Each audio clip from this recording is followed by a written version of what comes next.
ರಷ್ಯಾದ ಯುರಾಲ್ ಪರ್ವತಗಳ ಹೃದಯ ಭಾಗದಲ್ಲಿ ದಟ್ಟವಾದ ಹಿಮಪದರಗಳ ಅಡಿಯಲ್ಲಿ ಕಾಲವೇ ನಿಂತು ಹೋದಂತೆ ಒಂದು ಭಯಾನಕ ರಹಸ್ಯ ಮಲಗಿದೆ. ಆ ರಹಸ್ಯವು 6 ದಶಕಗಳಿಗೂ ಹೆಚ್ಚು ಕಾಲ ಜಗತ್ತನ್ನು ಬೆಚ್ಚಿ ಬೀಳಿಸಿದೆ. ಇದು ಡ್ಯಾಟ್ಲವ್ ಪಾಸ್ನಲ್ಲಿ ನಡೆದ ನೈಜ ಘಟನೆ. ಜೀವನದ ಉತ್ಸಾಹದಿಂದ ಕನಸುಗಳಿಂದ ತುಂಬಿದ 9 ಯುವ ಪರ್ವತಾರೋಹಿಗಳು. ಅವರ ತಂಡದ ನಾಯಕ ಇಗರ್ ಡ್ಯಾಟ್ಲವ್ ಅನುಭವಿ, ಪರಿಣಿತ, ಕ್ರೂರ ಚಳಿಯನ್ನು ಎದುರಿಸಲು ಸಂಪೂರ್ಣ ಸಿದ್ಧ. ಅವರ ಗುರಿ ಕ್ರೂರ ಮತ್ತು ಕ್ಷಮೆಯಿಲ್ಲದ ಮೌಂಟ್ ಒಟರ್ಟನ್ ಪರ್ವತವನ್ನು ಏರುವುದು. ಆದರೆ ಆ ಪರ್ವತಕ್ಕೆ ಸ್ಥಳೀಯ ಮಾನ್ಸಿ ಭಾಷೆಯಲ್ಲಿ ಇರುವ ಹೆಸರು ಒಂದೇ ಎಚ್ಚರಿಕೆ ನೀಡುತ್ತಿತ್ತು: ಅಲ್ಲಿಗೆ ಹೋಗಬೇಡ. 1959 ಜನವರಿ 27 ತಂಡವು ಪಯಣ ಆರಂಭಿಸಿತು. ಅವರಿಗೆ ತಿಳಿದಿರಲಿಲ್ಲ ಅವರು ತಮ್ಮ ಜೀವನದ ಕೊನೆಯ ರಾತ್ರಿಯತ್ತ ಹೆಜ್ಜೆ ಹಾಕುತ್ತಿದ್ದಾರೆಂದು. ಅವರು ಖುಷಿಯಿಂದ ಹಾಡುತ್ತಾ ನಗುತ್ತಾ ತಮ್ಮ ಸಾಹಸವನ್ನು ಫೋಟೋಗಳಲ್ಲಿ ದಾಖಲಿಸಿದರು. ಪ್ರತಿ ಹೆಜ್ಜೆಯೂ ಅವರನ್ನು ಅಜ್ಞಾತದ ಹತ್ತಿರ ಕರೆದೊಯ್ದಿತ್ತು. ಫೆಬ್ರವರಿ 1 ಅವರ ದಿನಚರಿಯಲ್ಲಿ ಕೊನೆಯ ದಾಖಲಾತಿ. ಅವರು ಕೊಲಟ್ಸ್ಯಾಕಲ್ ಪರ್ವತದ ಇಳಿಜಾರಿನಲ್ಲಿ ತಮ್ಮ ಗುಡಾರವನ್ನು ಹಾಕಿದರು. ಸ್ಥಳೀಯರು ಅದನ್ನು ಕರೆಯುತ್ತಿದ್ದ ಹೆಸರು ಮೌಂಟೇನ್ ಆಫ್ ಡೆಡ್. ಅದೇ ಗುಡಾರ ಅವರ ಸಮಾಧಿಯಾಗುತ್ತದೆ ಎಂದು ಯಾರಿಗೂ ತಿಳಿದಿರಲಿಲ್ಲ. ಆ ರಾತ್ರಿ ಏನೋ ಸಂಭವಿಸಿತು.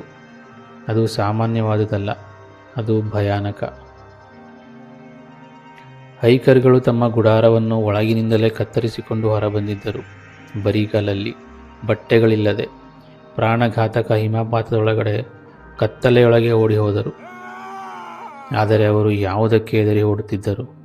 ಹಲವು ದಿನಗಳ ನಂತರ ರಕ್ಷಣಾ ತಂಡಕ್ಕೆ ಗುಡಾರ ಸಿಕ್ಕಿತು. ಅದು ಖಾಲಿ, ಚೂರು ಚೂರಾಗಿ ಹರಿದು ಹೋದ ಸ್ಥಿತಿಯಲ್ಲಿ. ಹಿಮದಲ್ಲಿ ಕಾಣಿಸಿಕೊಂಡ ಹೆಜ್ಜೆಗಳು ಅವರನ್ನು ಕಾಡಿನತ್ತ ಕರೆದೊಯ್ದವು. ಅಲ್ಲಿ ಕಂಡ ದೃಶ್ಯ ಅವರನ್ನು ಶಾಶ್ವತವಾಗಿ ಬೆಚ್ಚಿ ಬೀಳಿಸಿತು.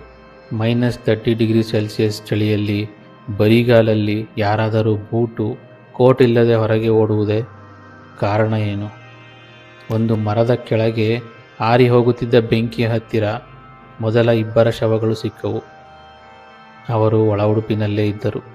ಅವರ ಕೈಗಳು ಸುಟ್ಟಿದ್ದವು. ಅವರು ಜೀವ ಉಳಿಸಿಕೊಳ್ಳಲು ಹೋರಾಡಿದ ಗುರುತುಗಳಂತೆ. ಇನ್ನೂ 3 ಹಿಮದ ಮೇಲೆ ಸರಿಯುತ್ತಾ ಗುಡಾರದತ್ತ ಹಿಂದಿರುಗಲು ಪ್ರಯತ್ನಿಸುತ್ತಿದ್ದರು. ಆದರೆ ಅವರು ತಲುಪಲಿಲ್ಲ. 2 ತಿಂಗಳ ನಂತರ ಕೊನೆಯ 4 ಪತ್ತೆಯಾದರು. ಅವರ ಗಾಯಗಳು ಭೀಕರವಾಗಿದ್ದವು. ಮುರಿದ ಎದೆಯ ಎಲುಬುಗಳು, ಪುಡಿ ಪುಡಿಯಾದ ತಲೆಬುರುಡೆಗಳು, ಕಣ್ಣಿನ ಗುಡ್ಡೆಗಳು ಕಾಣೆಯಾಗಿದ್ದವು. ಒಬ್ಬರ ನಾಲಿಗೆ ಕಿತ್ತು ಹೊರಗೆ ಬಂದಿತ್ತು. ವೈದ್ಯರ ಪ್ರಕಾರ ಅಂತಹ ಬಲವು ಕಾರು ಅಪಘಾತದಷ್ಟು ಪ್ರಬಲ. ಆದರೆ ಹೊರಗೆ ಒಂದೂ ಗಾಯದ ಗುರುತು ಇಲ್ಲ. ಏನಾಯಿತು ಆ ರಾತ್ರಿ? ಹಿಮಪಾತವೇ ಕಾರಣವೇ? ಸೋವಿಯತ್ ಸೈನಿಕರು ನಡೆಸಿದ ರಹಸ್ಯ ಪ್ರಯೋಗಗಳೇ? ಆಕಾಶದಲ್ಲಿ ಕಂಡ ವಿಚಿತ್ರ ಬೆಳಕುಗಳೇ? ಇನ್ಫ್ರಾಸೌಂಡ್ ಉಂಟು ಮಾಡಿದ ಮಾನಸಿಕ ಭೀತಿಯೇ? ಅಥವಾ ಮಾನವನಲ್ಲದ ಯಾವುದೋ ಶಕ್ತಿಯೇ? ಸೋವಿಯತ್ ತನಿಖೆ ತ್ವರಿತವಾಗಿ ಮುಕ್ತಾಯವಾಯಿತು.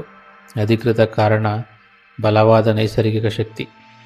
ಫೈಲುಗಳನ್ನು ಮುಚ್ಚಲಾಯಿತು. ಸಾಕ್ಷಿಗಳನ್ನು ಮೌನಗೊಳಿಸಲಾಯಿತು. ಸತ್ಯವನ್ನು ಹಿಮದ ಕೆಳಗೆ, ಭಯದ ಒಳಗೆ ಹೂತರು. ವರ್ಷಗಳ ನಂತರ ಆಧುನಿಕ ಸಂಶೋಧಕರು ಅದೇ ದಾರಿಯಲ್ಲಿ ನಡೆದು ಅದೇ ಹಿಮದಲ್ಲಿ ನಿಂತರು. ಹೊಸ ಸಿದ್ಧಾಂತಗಳು ಹುಟ್ಟಿಕೊಂಡವು. ಆದರೆ ನಿಶ್ಚಿತ ಉತ್ತರ ಯಾರಿಗೂ ಸಿಕ್ಕಿಲ್ಲ.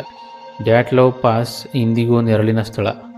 ಉತ್ತರಗಳಿಗಿಂತ ಪ್ರಶ್ನೆಗಳೇ ಹೆಚ್ಚಿರುವ ಜಾಗ. ಇದನ್ನೆಲ್ಲ ನೋಡಿದಾಗ ನಮಗೆ ಅನಿಸೋದಿಷ್ಟೇ: ಕೆಲವು ರಹಸ್ಯಗಳು ಎಂದಿಗೂ ಬಯಲಾಗಲಾರವು, ಹಾಗೂ ಕೆಲವು ಜಾಗಗಳಿಗೆ ಎಂದಿಗೂ ಹೋಗಬಾರದು.